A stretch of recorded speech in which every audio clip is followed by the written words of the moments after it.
ایک بار ضرور سننے کی کوشش کریں اور سمجھیں۔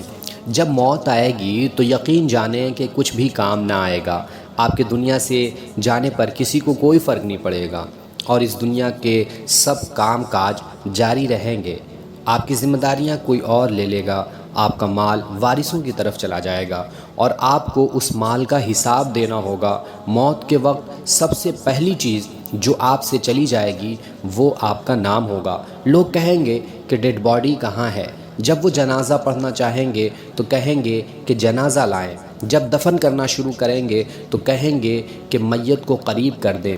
آپ کا نام ہرگز نہ لیا جائے گا۔ مال، حسب و نسب، منصب اور اولاد کے دھوکے میں نہ آئیں۔ یہ دنیا کس قدر زیادہ حقیر ہے اور جس کی طرف ہم جا رہے ہیں وہ کس قدر عظیم ہے۔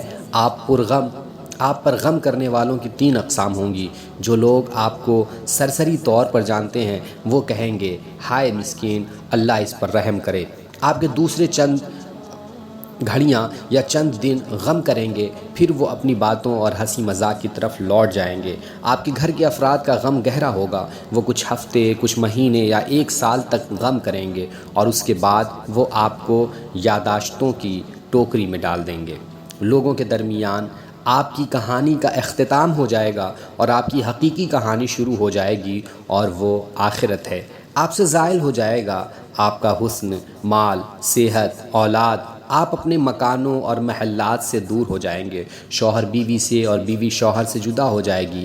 آپ کے ساتھ صرف آپ کا عمل باقی رہ جائے گا۔ یہاں یہ سوال پیدا ہوتا ہے کہ آپ نے اپنی قبر اور آخرت کے لیے ابھی سے کیا تیاری کی ہے؟ یہ وہ حقیقت ہے جو غور و فکر کی محتاج ہے، اس لیے آپ اس کی طرف توجہ کریں۔ فرائض، نوافل، پوشیدہ صدقہ، نیک اعمال، تہجد کی نماز اور اچھے اخلاق کی طرف شاید کہ نجات ہو جائے۔ آج جسم میں روح ہے، موقع ہے، اچھائی والے کام کرو اور آگے بھیجو۔ کل جسم ہوگا لیکن روح پرواز کر چکی ہوگی، پھر افسوس اور پچھتاوے کے سوا کچھ بھی باقی نہیں رہے گا۔ اور ابھی بھی وقت